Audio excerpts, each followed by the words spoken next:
계속해서 사도행전 강의를 진행하는 가운데 있습니다. 산헤드린 공회가 무엇인지를 살펴봤고, 사복음서와 사도행전 사이에 중간지대가 있는데 예수님이 부활하시고 승천하시기 전 40일 동안의 내용을 우리가 또 배웠고, 지난 시간에는 오순절 성령 강림과 새로운 사명에 대한 이야기들을 좀 다뤘습니다. 그리고 오늘은 2차 산헤드린 공회 재판, 그러니까 오순절 성령의 강림과 성령의 권능이 임한 이후에 벌어진 사건이 되겠습니다. 부제목은 예수님의 12제자 협박이 되겠습니다. 자, 오늘 좋은 시간이 되시기를 바라겠습니다. 여러분 아시는 것처럼 오순절 마가의 다락방에 사람들이 모였고 기도하는 가운데 성령의 권능이 그 오순절 마가의 다락방에 임했습니다. 자, 성령의 권능을 받은 특별히 이 베드로와 요한이 이제는 참 복음의 증인으로서 변화를 받은 것입니다. 사실 매일매일 지나는 그런 길이었습니다. 예루살렘 성전으로 기도하는 가운데, 기도하러 가는 가운데 미문에 앉아서 단 한 번도 태어나서 자기 발로 걸어보지 못했던 그 사람을 일으키는 그런 기적을 행하게 됩니다. 자, 그 내용이 사도행전 3장 6절로 10절의 말씀이죠. 제가 한번 읽어볼게요. 제가 또 개인적으로도 좋아하는 말씀입니다.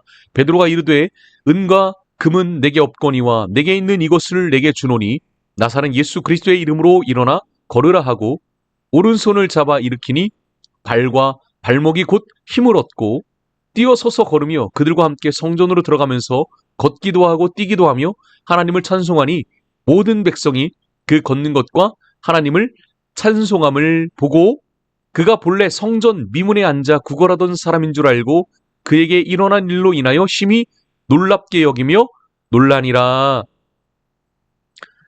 베드로는 나면서부터 걷지 못했던 자가 고침을 받은 것은 자신들이 한 일이 아니라 그것은 1차 산헤드린 공회와 빌라도의 재판을 통해 십자가에서 죽으셨던 그러나 3일 만에 부활하신 하나님의 아들 나사렛 예수 그리스도의 이름이 낫게 했노라 하며 증언하는 것입니다.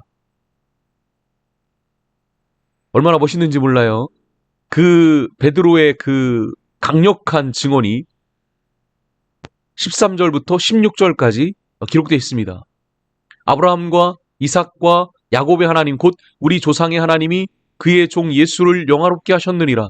너희가 그를 넘겨주고 빌라도가 놓아주기로 결의한 것을 너희가 그 앞에서 거부하였으니 너희가 거룩하고 의로운 일을 거부하고 도리어 살인한 사람을 놓아주기를 구하여 생명의 주를 죽였도다. 그러나 하나님이 죽은 자 가운데서 그를 살리셨으니 우리가 이 일의 증인이라. 그 이름을 믿음으로 그 이름이 너희가 보고 아는 이 사람을 성하게 하였나니 예수로 말미암아 난 믿음이 너의 모든 사람 앞에서 이같이 완전히 낫게 하였느니라. 아멘. 자, 베드로가 예수님을 3번씩이나 부인했던 베드로가 성령의 권능을 받으니까 이렇게 담대하게 어떻게 보면 복음을 선포하자 예루살렘 성전의 관계자들이었던 제사장들과 또 성전 맡은 자들과 사두개인들이 베드로를 주목하며 다가오는 것입니다. 사실은 들이대기 위해서 다가온 것이죠. 이렇게 찾아온 그들을 향해 베드로는 이번엔 뭐라고 이야기를 하냐면 부활에 대해서 이야기를 하는 것입니다. 그 내용이 4장 1절로 3절에 잘 기록되어 있어요. 사도들이 백성에게 말할 때에 제사장들과 성전 맡은 자와 사두개인들이 이르러 예수 안에 죽은 자의 부활이 있다고 백성을 가르치고 전함을 싫어하여 그들을 잡음에 날이 이미 저물었으므로 이튿날까지 가두었으나. 부활을 언급하자 영의 존재와 부활을 믿지 않는 특별히 이 사두개인들의 거센 반발이 일어났고, 결국 그 부활의 언급으로 인하여 베드로와 사도들을 감옥에 가두게 되는 것입니다. 아주 베드로와 사도들을 괘씸하게, 불쾌하게, 또 매우 위험하게, 더 깊은 곳에는 너무나 두려운 존재들로 여겼던 것입니다. 자, 어쨌든 이렇게 사실 로마의 지배를 받고 있음에도 불구하고 사내들인 이 공회의 권력이 매우 강했다라는 것을 이렇게 짐작해 볼 수 있는 대목이라 할 것입니다.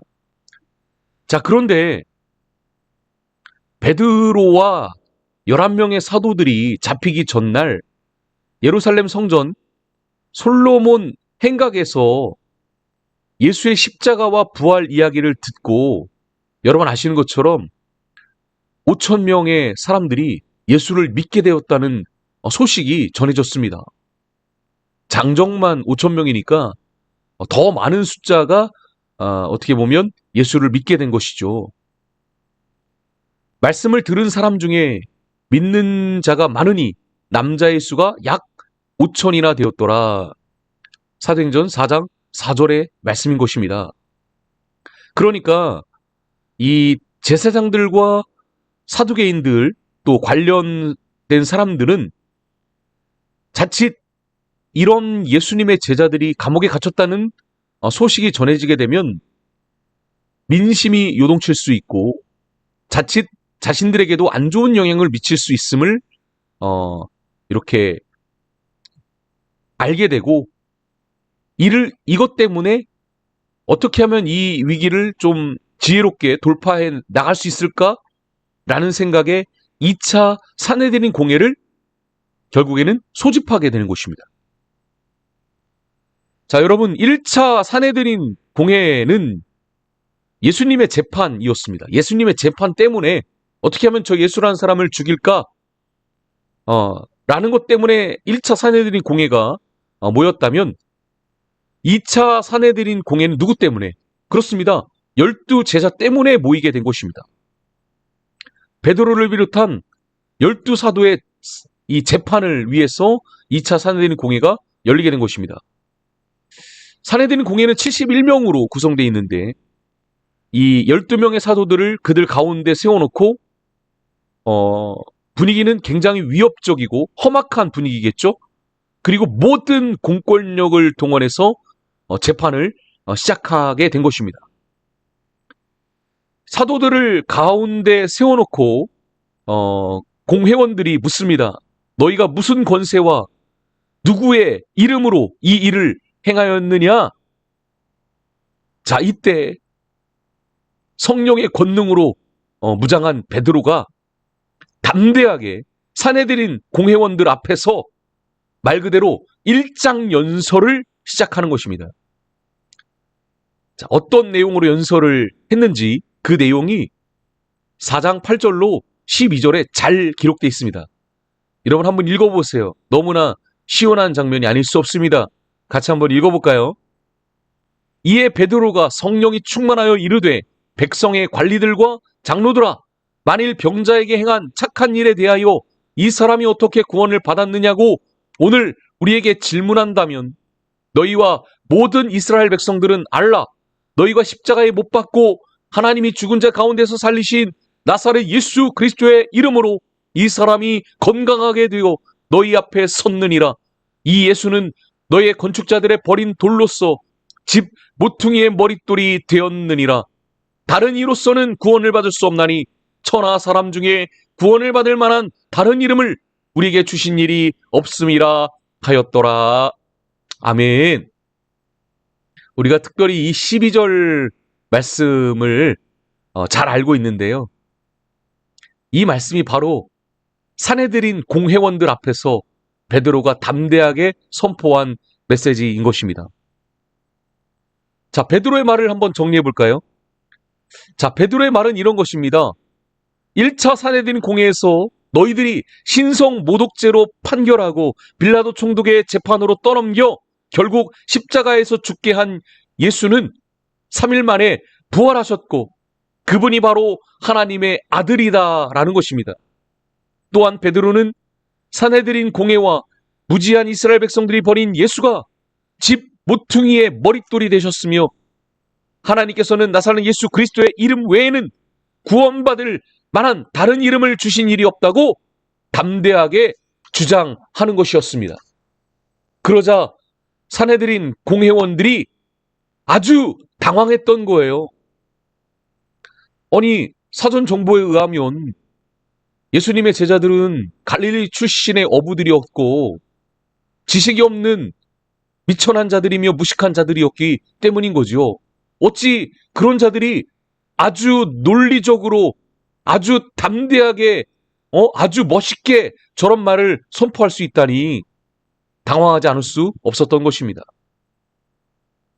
더군다나 1차 산헤드린 공회 때는 사실 돈으로 매수한 거짓 증인들이 있었는데 2차 산헤드린 공회 때는 누구나 다 아는 태어나면서부터 걷지 못했던 그 사람이 베드로와 요한에 의해 고침받은 증인으로 떡하니 함께 버티고 있으니 산헤드린 공회가 그들 마음대로 재판을 끌고 갈 수가 없었고 제자들에게도 어떤 죄를 물을 수가 없었던 것입니다. 4장 14절에 이렇게 돼 있네요. 또 병 나은 사람이 그들과 함께 서 있는 것을 보고 비난할 말이 없는지라. 자, 이 때문에 산헤드린 공회는 골머리를 앓을 수밖에 없었어요. 그래서 잠시 휴정을 하고 머리를 맞대고 회의를 하기 시작하는 거죠. 그 내용이 4장 15절, 16절, 그리고 17절, 18절에 이어지고 있는 것입니다. 이 사람들을 어떻게 할까? 유명한 표적 나타난 것이 예루살렘에 사는 모든 사람에게 알려졌으니 우리도 부인할 수 없는지라. 이것이 민간에 더 퍼지지 못하게 그들을 위협하여 이후에는 이 이름으로 아무에게도 말하지 말게 하자. 도무지 예수의 이름으로 말하지도 말고 가르치지도 말라 하게 하자. 이것이 여러분 산헤드린 공회의 결정이었던 거죠. 자, 이에 이 얘기를 들은 베드로와 요한은 담대하게 이렇게 대답을 합니다. 하나님 앞에서 너희의 말을 듣는 것이 하나님의 말씀을 듣는 것보다 옳은가 판단하라. 우리는 보고 들은 것을 말하지 아니할 수 없노라. 아멘. 저는 이 장면을 보면서 참 이제 하늘로 승천하신 우리 예수님이 얼마나 흐뭇하고 기뻐하셨을까 좀 생각해 봤습니다.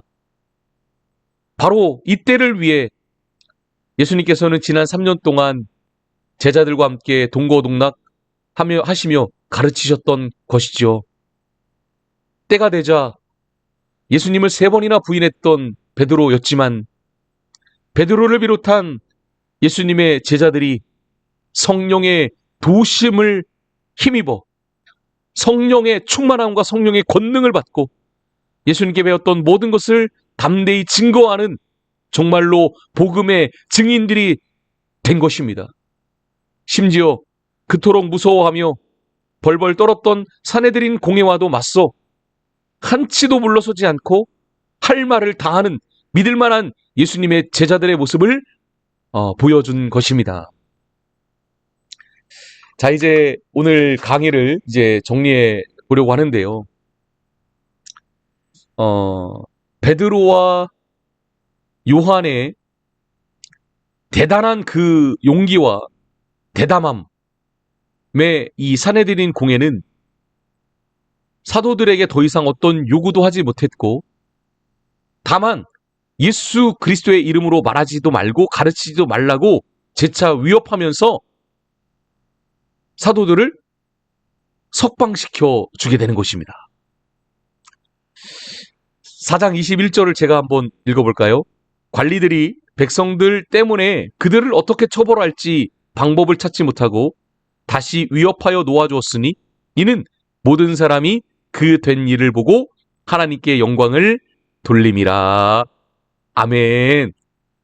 2차 사내들인 공예는 1차 사내들인 공예와는 달리 성령의 능력을 힘입은 제자들의 통쾌한 승리였습니다. 할렐루야. 자, 이렇게 해서 오늘 2차 사내들인 공예에 대한 내용을 다뤄봤는데요. 결론은 사도들의 승리, 하나님의 승리였다 하는 것을 기억하시면서 오늘도 복된 하루가 되시길 바라고요. 다음 강의를 진행해 보도록 하겠습니다. 샬롬.